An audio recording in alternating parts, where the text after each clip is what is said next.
Ma fille de 10 ans, Bridget, est restée debout devant la fenêtre de notre salon pendant 3 heures dans sa robe de tulle rose, guettant des phares qui ne sont jamais venus.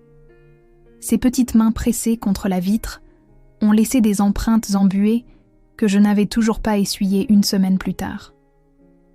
Quand mon ex-mari, Warren, a finalement envoyé un texto à 19h47 disant « Je prends la fille de Stéphanie à la place, elle est plus amusante », je n'ai pas crié. Je n'ai pas pleuré. Je n'ai pas jeté mon téléphone contre le mur comme j'en avais envie. J'ai passé un seul coup de fil à mon beau-frère, Jérôme, le juge aux affaires familiales qui observait les manigances de Warren depuis 2 ans. 5 jours plus tard, l'avocat de Warren l'a appelé en pleine réunion d'affaires. Et selon sa secrétaire, il est devenu si blême qu'elle a cru qu'il faisait une crise cardiaque. Mais laissez-moi revenir en arrière, car vous devez comprendre qui nous sommes tous dans ce pétrin. Je suis Francine, j'ai 38 ans, et je gagne ma vie comme hygiéniste dentaire chez Riverside Dental. Ce n'est pas glamour, mais ça paie les factures et nous permet, à Bridget et à moi, de vivre dans notre petit appartement de 2 chambres sur Maple Street. J'ai des cheveux bruns habituellement attachés en queue de cheval, des yeux fatigués que mon anti-cerne ne parvient plus tout à fait à cacher, et des mains qui sentent perpétuellement la menthe et les gants en latex. Je ne suis personne de spécial, juste une mère qui essaie de s'assurer que sa fille grandit, en sachant qu'elle est aimée. Bridget est tout mon univers. Elle a les yeux verts de son père, mais heureusement, mon tempérament. Elle fabrique des bracelets d'amitié pour les enfants qui déjeunent seuls, économise son argent de poche pour acheter de la nourriture pour le chat errant derrière notre immeuble, et croit encore que les gens sont fondamentalement bons. Même après tout ce que Warren lui a fait subir, son visage s'illumine encore lorsque son nom apparaît sur mon téléphone.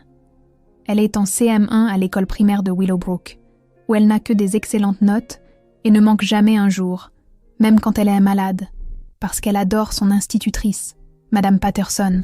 Warren a 42 ans, vend de l'immobilier commercial et conduit une BMW qu'il ne peut pas se permettre. Il a ce genre de charme qui fonctionne sur les clients et les serveuses, mais qui s'use vite quand on est marié avec. Des cheveux poivre et sel pour lesquels il paie trop cher, un sourire qui n'atteint pas ses yeux, et un talent pour vous faire sentir que tout est de votre faute. Nous avons été mariés pendant 8 ans, avant que je ne demande finalement le divorce. Il s'est battu pour tout, de la garde à qui obtiendrait la cafetière, puis s'est remarié avec Stéphanie 6 mois après la signature de nos papiers. Et puis il y a Jérôme, mon sauveur dans cette histoire. Il est marié à ma sœur Gloria, il est juge aux affaires familiales depuis 12 ans et a vu toutes les sales combines imaginables. Jérôme est le genre d'homme qui porte des bretelles avec le plus grand sérieux, garde des bonbons dans son tiroir de bureau pour les enfants nerveux qui doivent témoigner, et se souvient de tous les anniversaires de notre famille élargie. Il mesure 1,93 m et bâtit comme un déménageur, mais parle si doucement que les salles d'audience se taisent juste pour l'entendre. Il n'a jamais rencontré une brute qu'il ne pouvait pas maîtriser avec des mots seuls. Ce que je n'oublierai jamais de cette nuit de février, ce n'était pas seulement les larmes de Bridget ou la cruauté de Warren. C'était le bruit de l'espoir qui s'éteint. Connaissez-vous ce bruit ? Ce n'est pas dramatique comme dans les films. C'est silencieux.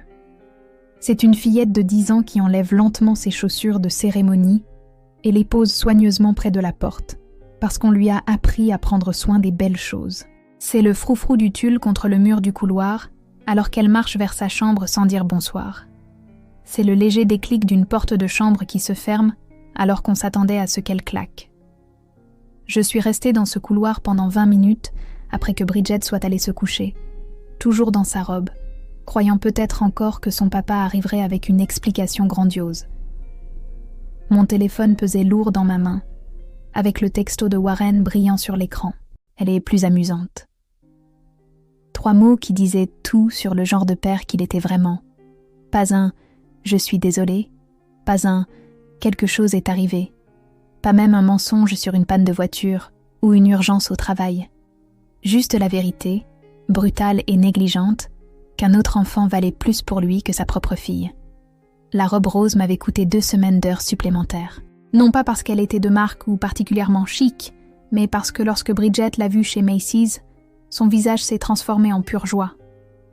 Elle avait des couches et des couches de tulle qui la faisaient ressembler à une ballerine.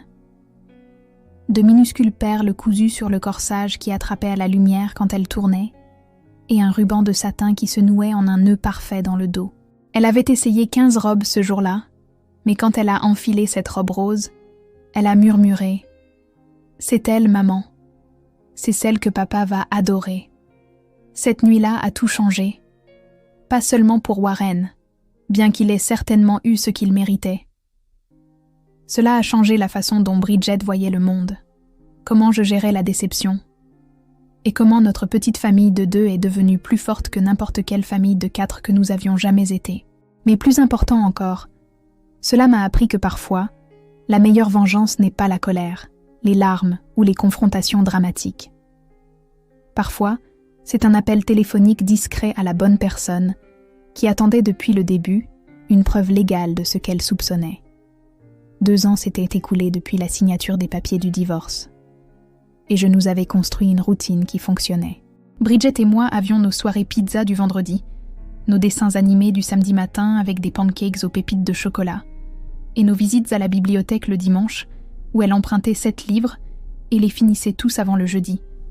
Notre appartement n'était pas luxueux, mais il était à nous. Et les murs étaient couverts des œuvres d'art de Bridget, de photos de nos aventures aux eaux et à la plage, et d'une toise sur le cadre de la porte de la cuisine, où je marquais sa taille le 1er de chaque mois. L'arrangement de garde était censé être simple. Warren avait Bridget un week-end sur 2, les vacances en alternance, et 2 semaines en été. En réalité, il se présentait quand cela l'arrangeait, ce qui signifiait peut-être 1 fois par mois, si nous avions de la chance. Il avait annulé le matin de Noël parce que Stéphanie voulait aller skier à Aspen. Il avait manqué la fête d'anniversaire de Bridget parce qu'il avait un tournoi de golf avec un client. Chaque fois, je voyais le visage de ma fille se décomposer, puis je la regardais reconstruire son sourire et dire « Ce n'est pas grave, maman. Papa est très occupé avec le travail. » Mais cette fois, c'était différent. La soirée dansante père-fille à l'école primaire de Willowbrook était légendaire. Il l'organisait chaque février dans le gymnase de l'école, que l'association des parents d'élèves transformait en ce qu'ils appelaient un jardin d'amour. Des serpentins roses et rouges, des guirlandes lumineuses, un photomaton avec des accessoires rigolos, et un vrai DJ qui jouait de tout, des chansons de Disney aux versions édulcorées des succès pop. Pour les élèves de CM1, c'était en gros le Met Gala. Bridget a mentionné la soirée pour la première fois en décembre. « Maman, Mélodie dit que son père s'entraîne déjà à danser. Tu penses que papa sait danser ?» En janvier, elle laissait des post-it partout dans l'appartement, se rappelant des choses à dire à Warren à propos de la soirée. Demander à papa s'il aime les boutonnières. Dire à papa que le thème est le jardin enchanté. Rappeler à papa que c'est le 10 février à 19h. Quand elle a finalement appelé Warren mi-janvier, je pliais le linge dans la pièce à côté. Je pouvais entendre l'espoir dans sa voix, la manière prudente dont elle présentait la chose, comme si elle avait peur qu'il dise non. « Papa, il y a cette soirée spéciale à mon école, et c'est juste pour les papas et les filles. Toutes mes amies y vont avec leur père, et je me demandais si peut-être tu pouvais m'y emmener.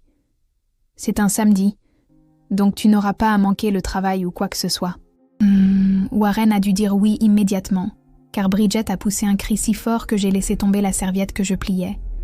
Elle a couru dans la buanderie et m'a sauté au cou. Il a dit oui, papa m'emmène à la soirée. Il a dit qu'on serait le couple le mieux habillé. C'est à ce moment-là que Warren m'a vraiment surprise. Il m'a envoyé $300 par Venmo avec le message « Pour la robe de Bridge. Assure-toi qu'elle ait quelque chose de spécial. » C'était la première fois en des mois qu'il envoyait de l'argent sans que j'aie à le lui demander 2 fois. J'ai pensé que peut-être, juste peut-être, il commençait enfin à assumer son rôle. La séance de shopping pour la robe a été magique. Bridget et moi sommes allés dans 3 magasins différents, et elle était si sérieuse dans sa quête de la robe parfaite. Elle ne peut pas être trop longue, parce que je pourrais trébucher. Elle ne peut pas être trop courte, parce que ce n'est pas chic. Il faut qu'elle tourbillonne quand je tourne, mais sans remonter trop haut. Quand elle a trouvé la robe rose chez Macy's, elle a littéralement eu le souffle coupé.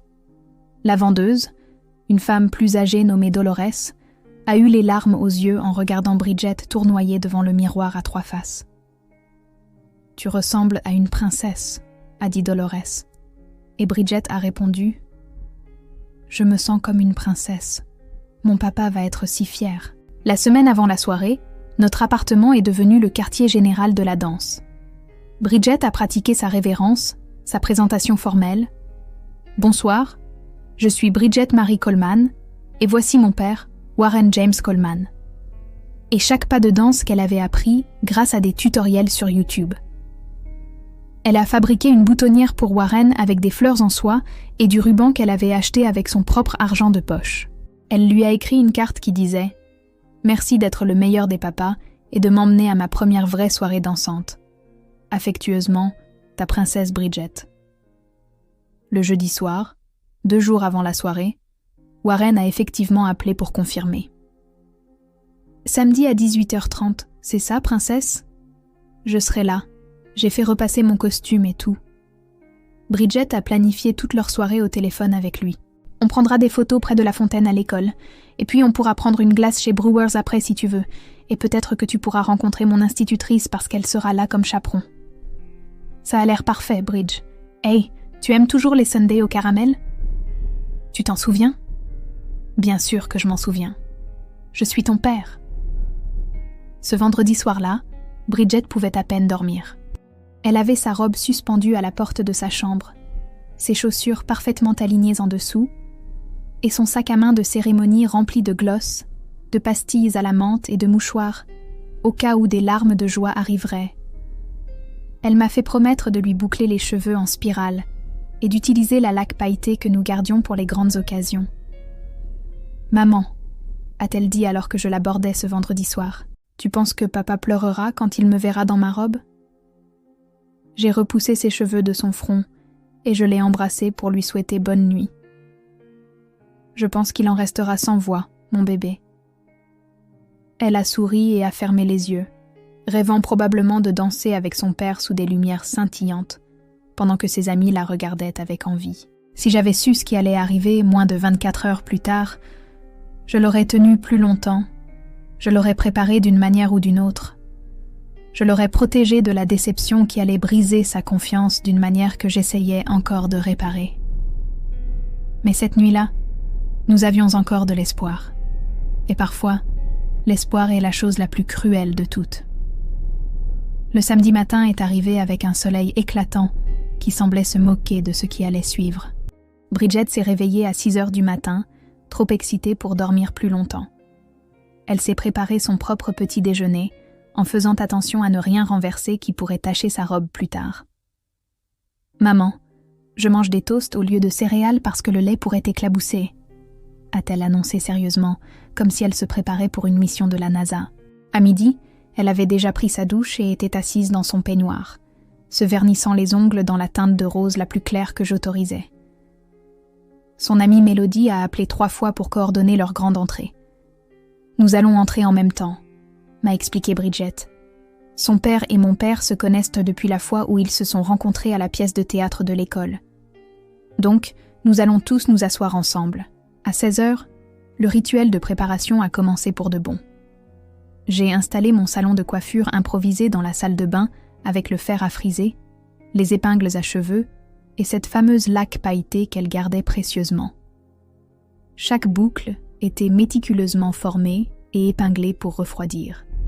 Bridget restait parfaitement immobile, ce qui était inhabituel pour une fille qui ne pouvait normalement pas s'empêcher de gigoter. La mère de Mélodie lui fait une tresse française. « Mais moi, je veux les avoir détachées et chic comme une star de cinéma », a-t-elle dit en me regardant travailler dans le miroir. À 17h30, elle était entièrement habillée.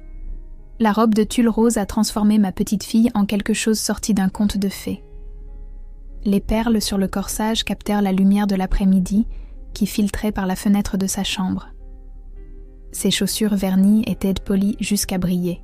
Elle avait même insisté pour porter les minuscules boucles d'oreilles en perles que ma mère lui avait offertes pour sa première communion. « Mamie voudrait que je porte quelque chose d'elle ce soir », a-t-elle dit en les touchant doucement. À 18h, Bridget s'est positionnée à la fenêtre du salon. Elle avait une vue parfaite sur le parking de notre immeuble et la rue au-delà.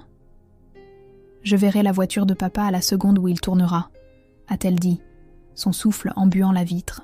Sa boutonnière pour Warren était dans une boîte en plastique transparent sur la console de l'entrée, juste à côté de son sac à main et de la carte qu'elle lui avait faite.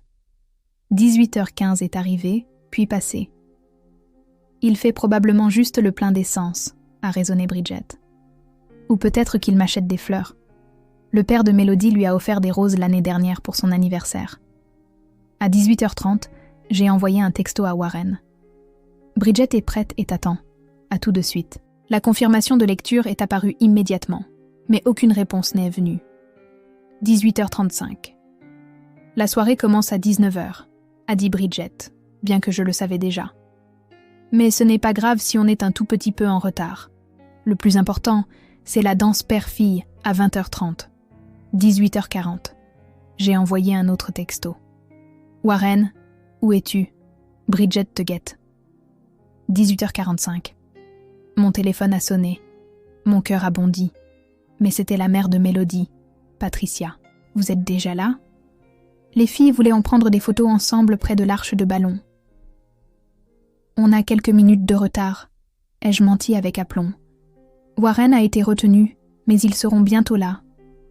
Bridget m'a regardé avec ses yeux verts, les yeux de son père, mais remplis d'une inquiétude qui n'appartenait à aucun enfant. « Est-ce que papa va bien ? » « Je suis sûre qu'il va bien, ma chérie. Tu sais à quel point la circulation peut être mauvaise le samedi soir. » 18h50. J'ai appelé Warren. Directement sur la messagerie vocale. J'ai rappelé. Messagerie vocale. 19h. La soirée avait officiellement commencé. Bridget n'avait pas bougé de la fenêtre. Ses épaules étaient tendues maintenant, l'excitation remplacée par quelque chose de plus difficile à regarder. « Peut-être qu'il s'est trompé d'heure, » dit-elle doucement. « Peut-être qu'il pense que ça commence à 19h30. » J'ai appelé le bureau de Warren. Pas de réponse. J'ai même ravalé ma fierté et appelé le portable de Stéphanie. Elle n'a pas décroché. 19h15. Mélodie a appelé Bridget directement. Je pouvais entendre sa voix excitée à travers le téléphone. « Bridget, où es-tu ? Ils passent toutes les bonnes chansons. Mon père et moi avons déjà pris 5 photos. Les biscuits sont en forme de cœur et ils ont un glaçage rose. » La voix de Bridget était stable, mais j'ai entendu la fêlure en dessous. « On arrive très bientôt. Papa devait juste s'arrêter pour quelque chose de spécial. » Après avoir raccroché, elle s'est tournée vers moi. « Je lui ai menti, maman. C'est mal, n'est-ce pas ? Parfois, on dit des choses pour protéger les sentiments des gens, mon bébé. C'est différent d'un méchant mensonge. » 19h30. 45 minutes de retard. Bridget a finalement quitté la fenêtre pour s'asseoir sur le canapé. Le tulle de sa robe s'étalait autour d'elle comme un nuage rose. Elle tripotait l'une des perles du corsage. « Tu penses qu'il lui est arrivé quelque chose de grave ?» Avant que je puisse répondre, mon téléphone a vibré. Un texto de Warren. Enfin. Mes mains tremblaient en l'ouvrant, espérant une explication, des excuses, quelque chose que je pourrais transformer en espoir pour ma fille qui attendait. « Je ne peux pas venir ce soir. Stéphanie a insisté pour que j'emmène Harper à la place. Tu sais comment les enfants de 8 ans sont plus amusants à ce genre d'événement. Bridget comprendra. Achète-lui une glace ou quelque chose comme ça. » Je l'ai lu 3 fois. Chaque fois, les mots devenaient plus incroyables. Harper, la fille de Stéphanie de son premier mariage, une enfant qui avait un père parfaitement respectable, une enfant que Warren connaissait depuis moins d'1 an. Il l'avait choisie, elle, plutôt que sa propre fille, qui attendait dans une robe rose dans laquelle elle s'était entraînée à tournoyer pendant des semaines. « C'est papa ?»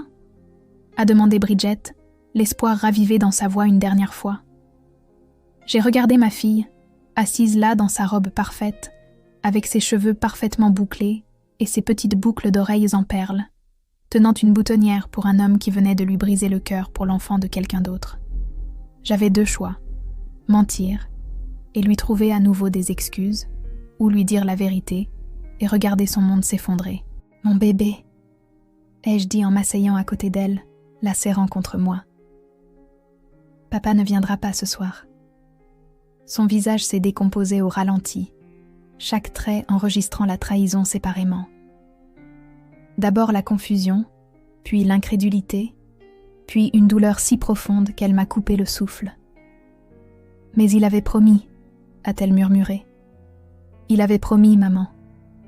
On devait danser sur Butterfly Fly Away parce que c'est notre chanson. Il avait promis. » Elle n'a pas attendu d'explication. Elle s'est levée, sa robe bruissant contre la table basse, et a marché jusqu'à sa chambre. Pas de course, pas de porte qui claque, juste la digne quiétude d'une petite fille qui avait vieilli de plusieurs années en quelques secondes.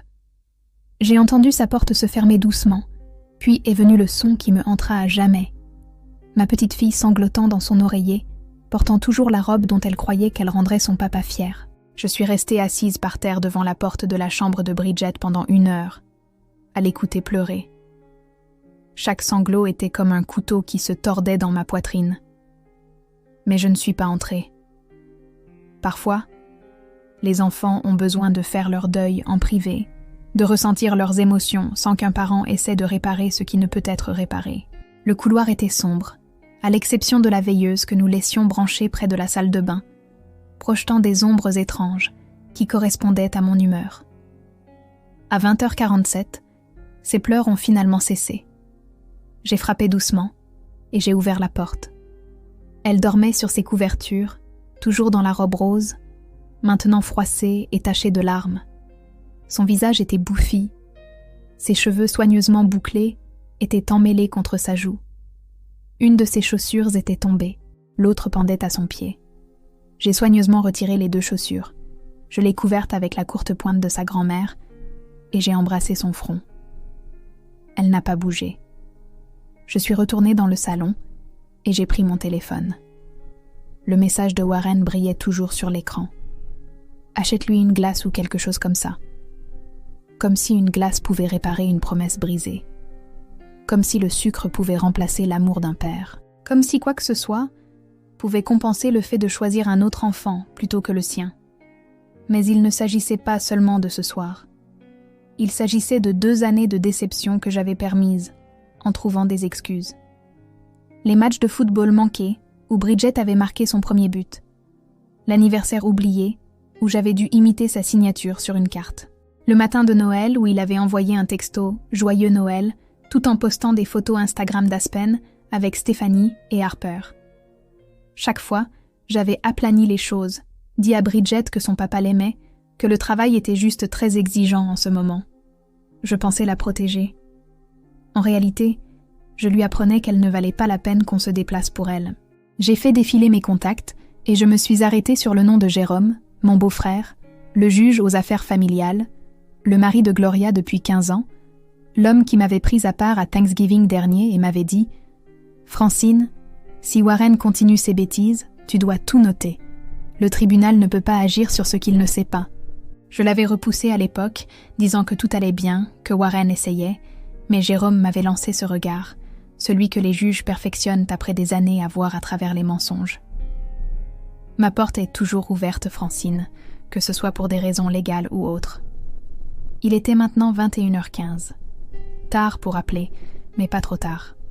Jérôme a répondu à la 2e sonnerie. « Francine, tout va bien ?»« Non, ai-je dit, et le mot est sorti plus fort que je ne l'attendais. « Non, Jérôme, rien ne va, et j'ai besoin de te dire quelque chose. » « Je t'écoute. » Je lui ai tout raconté. Pas seulement ce soir, mais le schéma que j'avais ignoré. Les chèques de pension alimentaire qui arrivaient en retard ou pas du tout, pendant que Warren postait des photos de son nouveau bateau. Les week-ends qu'il annulait à la dernière minute, toujours avec des excuses de travail, pour ensuite apparaître sur des photos de réseaux sociaux dans des restaurants avec Stéphanie. La fois, l'été dernier, où il avait laissé Bridget seule dans son appartement pendant 3 heures pendant qu'il allait montrer une propriété, en lui disant de n'ouvrir la porte à personne. Quel âge avait-elle quand il l'a laissée seule ? La voix de Jérôme avait changé, prenant ce ton professionnel que je l'avais entendu utiliser au tribunal. 9 ans. Elle m'a appelée en pleurant parce qu'elle avait peur, mais m'a fait promettre de ne pas lui dire qu'elle me l'avait dit. Quoi d'autre, Francine ? J'ai ouvert mon application bancaire. Il a payé la pension alimentaire en totalité exactement 3 fois en 2 ans. Toujours des paiements partiels, toujours en retard. Mais il l'a déclaré comme personne à charge sur ses impôts. Je le sais parce que le fisc a rejeté ma déclaration. Tu ne t'es pas battu contre ça? Je ne pouvais pas me permettre un avocat. Et Warren a dit que si je faisais des histoires, il demanderait la garde exclusive juste pour m'embêter. Il a dit qu'il m'ensevelirait sous les frais de justice jusqu'à ce que j'abandonne. Il y a eu un silence à l'autre bout du fil, mais je pouvais l'entendre écrire. Et ce soir, il m'a envoyé un texto pour me dire qu'il emmenait sa belle-fille au bal père-fille à la place de Bridget parce que, et je cite, « Elle est plus amusante. » J'ai le message. Transfère-le-moi maintenant. Je l'ai fait, puis j'ai demandé. « Jérôme, que peux-tu faire? Tu n'es même pas dans notre district. » Non, mais le juge Garrett dans votre district est un vieil ami de la fac de droit. Nous jouons au golf ensemble. Plus important encore, je sais quel expert comptable judiciaire le tribunal utilise pour les examens financiers compliqués. Warren a déposé des déclarations financières au tribunal prétendant être dans la misère, tout en menant un train de vie élevé. C'est un parjure. Francine, je ne veux pas qu'il aille en prison. Ça n'aidera pas Bridget. Non, mais devoir 2 ans de pension alimentaire appropriée basée sur son revenu réel pourrait le réveiller. Et Francine, il y a autre chose. Les juges prennent maintenant au sérieux les schémas de négligence émotionnelle. Ce qu'il a fait ce soir, choisir un autre enfant plutôt que le sien et le mettre par écrit, c'est de la violence psychologique documentée. Ce texto est une preuve. Mes mains tremblaient, mais pas de peur, de soulagement. Quelqu'un prenait enfin cela au sérieux. Que dois-je faire? Documente tout à partir de maintenant. Chaque visite manquée, chaque paiement en retard, chaque promesse non tenue. Fais des captures d'écran de ces réseaux sociaux, surtout tout ce qui montre des achats coûteux ou des voyages. Garde chaque texto. Pendant ce temps, je vais passer quelques appels lundi matin, de manière totalement officielle, par les voies appropriées. Warren est sur le point d'apprendre que le système judiciaire familial ne voit pas d'un bon œil les pères qui traitent leurs enfants comme une option. Jérôme, je ne veux pas que tu risques ta carrière pour nous. Il a ri. Francine, je ne risque rien. Je signale des préoccupations légitimes concernant le bien-être d'un enfant aux autorités compétentes. Ce n'est pas seulement autorisé, c'est encouragé. Le fait que Warren ait menti au tribunal sur ses finances, c'est juste un bonus qu'ils découvriront par eux-mêmes, une fois qu'ils commenceront à chercher. Après avoir raccroché, j'ai ressenti quelque chose que je n'avais pas connu en 2 ans. Du pouvoir. Pas le genre de pouvoir laid que Warren brandissait avec ses menaces et son argent, mais le pouvoir propre et net de défendre enfin ma fille. Je n'allais pas pleurer sur sa cruauté ou le supplier d'être un meilleur père. J'allais utiliser le système avec lequel il m'avait menacé pour m'assurer qu'il ferait face à des conséquences pour la première fois de sa vie de privilégié. Je suis allée voir Bridget une dernière fois. Elle s'est retournée dans son sommeil, et le clair de lune à travers sa fenêtre a illuminé son visage. Même dans le sommeil, il y avait une tristesse qui ne devrait pas exister chez une enfant de 10 ans. J'ai fait une promesse à sa forme endormie. C'est la dernière fois qu'il te brise le cœur sans conséquence, mon bébé. Maman a fini de jouer gentiment. Dimanche matin, j'ai commencé mon dossier de documentation. Au moment où Bridget s'est réveillée, j'avais imprimé 2 ans de relevés bancaires, 50 captures d'écran de l'Instagram de Warren et une chronologie de chaque visite manquée tapée à l'ordinateur. La guerre pour le bien-être émotionnel de ma fille avait officiellement commencé. Et j'étais enfin armée pour la bataille. Le lundi matin est arrivé avec un sentiment de détermination que je n'avais pas ressenti depuis des années. J'ai déposé Bridget à l'école, la regardant franchir l'entrée les épaules voûtées, essayant d'être invisible. Les autres filles jacassaient encore à propos de la soirée, comparant des photos sur leur téléphone. Mais ma fille gardait les yeux rivés sur ses chaussures. Mélodie a essayé de la réconforter. Que Dieu bénisse cet adorable enfant. Mais Bridget a juste haussé les épaules et a dit que son père était tombé malade. Un autre mensonge pour protéger Warren, même après ce qu'il avait fait. Au travail, Je nettoyais des dents avec une précision mécanique, tandis que mon esprit passait en revue tout ce que Jérôme avait mis en branle. Il m'a envoyé un texto à 7h du matin. « Les rouages tournent. Gareth est très intéressé. Garde ton téléphone à portée de main. » À l'heure du déjeuner, j'avais 3 appels manqués d'un numéro inconnu. Le message vocal était d'une experte comptable judiciaire nommée Deborah Winters. « Madame Coleman, le juge Gareth m'a demandé d'examiner certains documents financiers concernant votre ex-mari. Veuillez m'appeler dès que possible. » Mardi, c'est là que les choses sont devenues intéressantes. Warren menait apparemment une double vie à faire pâlir de jalousie un scénariste de soap-opéra. Alors qu'il prétendait au tribunal gagner 40 000 $ par an, il avait en fait conclu 3 transactions immobilières commerciales au cours des 6 derniers mois seulement, chacune lui rapportant des commissions de plus de 30 000 $. Son Instagram, qu'il avait oublié que je pouvais encore voir via le compte d'un ami commun, montrait une nouvelle Rolex, des week-ends à Miami et une adhésion à un country club qui coûtait plus que mon loyer annuel. Mais la vraie révélation est venue mercredi matin. Deborah Winters m'a appelé directement. « Madame Coleman, en examinant les déclarations financières de votre ex-mari par rapport à ses véritables déclarations de revenus, nous avons découvert des divergences importantes. Il a utilisé une société écran pour dissimuler des revenus. Elle est enregistrée dans le Delaware sous le nom de WC Premium Properties LLC. Est-ce illégal? Cacher des actifs au tribunal des affaires familiales? Absolument. Mentir sur une déclaration financière, c'est un parjure. Le fisc va être très intéressé par la comptabilité créative de M. Coleman. » Mercredi après-midi, alors que Warren était à sa réunion de vente hebdomadaire au Marriott du centre-ville, son château de cartes soigneusement construit a commencé à s'écrouler. D'abord, un agent du fisc nommé Timothy Chen a appelé son bureau pour demander 5 ans de dossiers financiers pour un audit. Sa secrétaire, Louise, m'a dit plus tard que Warren était devenu blanc comme un linge lorsqu'elle lui a transmis le message. Ensuite, le tribunal des affaires familiales a envoyé un avis d'audience d'urgence pour vendredi concernant une fausse déclaration substantielle des ressources financières et le recalcul de la pension alimentaire. Mais l'univers n'en avait pas fini avec Warren. Son avocat, Richard Decker, avait reçu les documents du tribunal et mené sa propre enquête. Ce qu'il a trouvé l'a poussé à exiger une réunion immédiate avec son client. Jeudi matin, Warren est entré d'un pas arrogant dans le bureau de Decker, essayant toujours de jouer la victime.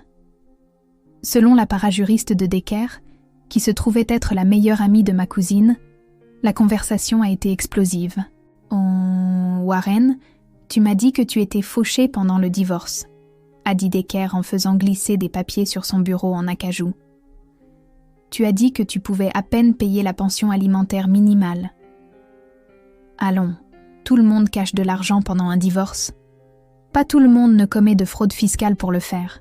Tu as déclaré Bridget comme personne à charge alors que tu ne payais presque aucune pension. Tu as déposé de fausses déclarations financières auprès du tribunal. Tu as 3 propriétés d'investissement que tu n'as jamais divulguées.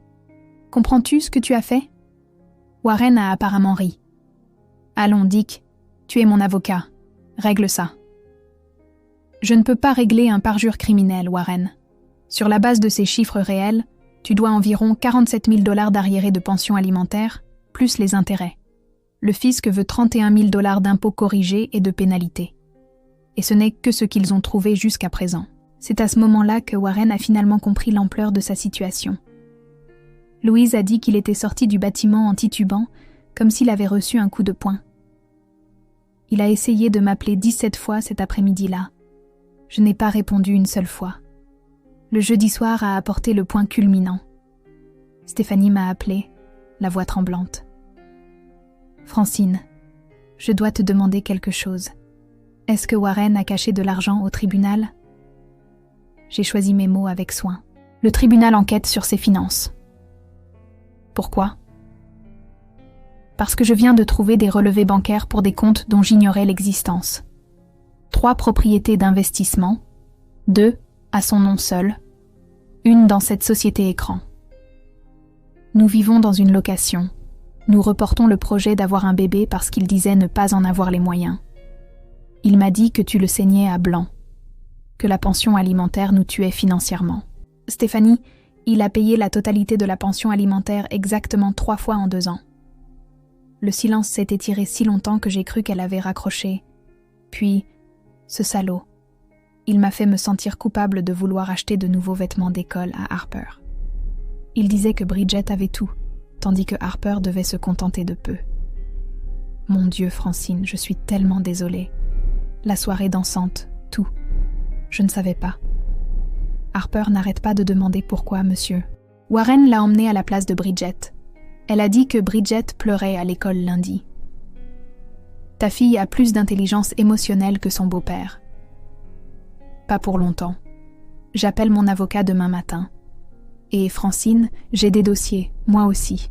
Des reçus, des relevés bancaires, même des enregistrements de lui se vantant de ses affaires. Je témoignerai si tu en as besoin. L'audience d'urgence de vendredi était prévue pour 14 heures. Warren s'est présenté dans son plus beau costume, essayant toujours de maintenir sa façade d'homme d'affaires prospère. Je portais ma blouse de travail, étant venue directement du cabinet. La différence était intentionnelle. Jérôme m'avait conseillé « Laisse le juge voir qui travaille vraiment pour gagner sa vie ». La juge Garrett, une femme d'une 60aine d'années aux cheveux gris acier et sans patience pour les mensonges, a examiné les preuves pendant exactement 15 minutes avant de parler. Monsieur Coleman, en 23 ans à ce poste, j'ai rarement vu un mépris aussi flagrant pour l'autorité de ce tribunal. Vous avez commis un parjure, une fraude fiscale et un non-paiement délibéré de la pension alimentaire tout en menant un style de vie luxueux. Vos arriérés sont calculés à 47 318 $, à payer immédiatement sous peine d'outrage au tribunal. Votre pension à l'avenir est réévaluée à 3 000 $ par mois sur la base de votre revenu réel. Tout manquement au paiement entraînera une arrestation immédiate. La bouche de Warren s'ouvrit et se ferma comme un poisson cherchant de l'air. Mais la juge Garrett n'avait pas fini. De plus, je transmets ce dossier au procureur de district pour d'éventuelles poursuites pénales pour parjure. Et monsieur Coleman, j'ai le message texte que vous avez envoyé concernant la soirée père-fille. Choisir un autre enfant plutôt que le vôtre, puis mettre cette cruauté par écrit. Cela en dit plus sur votre caractère que n'importe quel document financier. J'ordonne des visites supervisées uniquement, en attendant une évaluation psychologique complète. Le marteau est tombé avec une finalité qui a résonné dans la salle d'audience. Warren Coleman, l'homme qui avait traité la paternité comme un passe-temps facultatif, faisait enfin face à des conséquences dont il ne pouvait pas se sortir par le charme. Les retombées immédiates de cette audience du vendredi furent rapides et impitoyables. Le château de cartes de Warren ne s'est pas seulement effondré, il a explosé. En une semaine, le fisc avait gelé 2 de ses comptes en attendant leur enquête. Son plus gros client, Robert Hutchinson, un homme père de 4 filles, a annulé un contrat immobilier de 3 millions de $ après avoir entendu parler de l'incident de la soirée père-fille par sa femme, qui se trouvait être dans le comité de l'association des parents d'élèves de Willowbrook avec moi. Les nouvelles vont vite dans notre ville, surtout quand elles concernent un homme qui a choisi sa belle-fille plutôt que sa propre fille. Stéphanie a demandé le divorce le lundi suivant. Elle m'a appelé ce soir-là, en pleurant et en s'excusant. J'ai fait les valises de Harper et nous allons rester chez ma mère. Harper n'arrête pas de demander si Bridget va bien. Elle lui a fait une carte qui dit « Je suis désolée que ton papa ait été méchant. » Une enfant de 7 ans comprend ce que Warren ne comprend pas. Les épouses du country club qui invitaient Warren à tous les galas de charité et événements de réseautage ont soudainement trouvé leur liste d'invités complète. Margaret Whitley, la reine de la haute société locale, a été claire lors de la réunion suivante de l'association des parents d'élèves. Un homme qui abandonne sa fille pour l'enfant de quelqu'un d'autre n'est pas le bienvenu aux événements familiaux. Warren est passé de coqueluche à paria en moins de 2 semaines. Mais la vraie justice est venue dans des moments plus petits et plus personnels. Warren a commencé à envoyer des cadeaux coûteux à l'appartement, essayant de regagner les bonnes grâces de Bridget. Un iPad, un sac à dos de marque, des billets pour Disney World, même une offre de virée shopping de 10 000 $. Chaque fois, Bridget regardait le cadeau, puis moi, puis prenait sa décision. « Renvoyez-le, maman », disait-elle à chaque fois. « Je ne veux pas de choses. Je le voulais lui. » 3 mois après la soirée, Warren s'est présenté à notre appartement sans prévenir un samedi matin. Sa demande de visite supervisée était toujours en attente. Il se tenait sur notre paillasson, les larmes aux yeux. qu'elle soit réelle ou calculée, je ne saurais le dire. « S'il te plaît, Francine, laisse-moi lui parler. Je dois lui expliquer. » « Expliquer quoi, Warren ? Comment l'enfant d'une étrangère était plus amusante que ta propre fille ? J'ai fait une erreur. Stéphanie me mettait la pression, et je ne réfléchissais pas clairement. Bridget est apparue derrière moi en pyjama.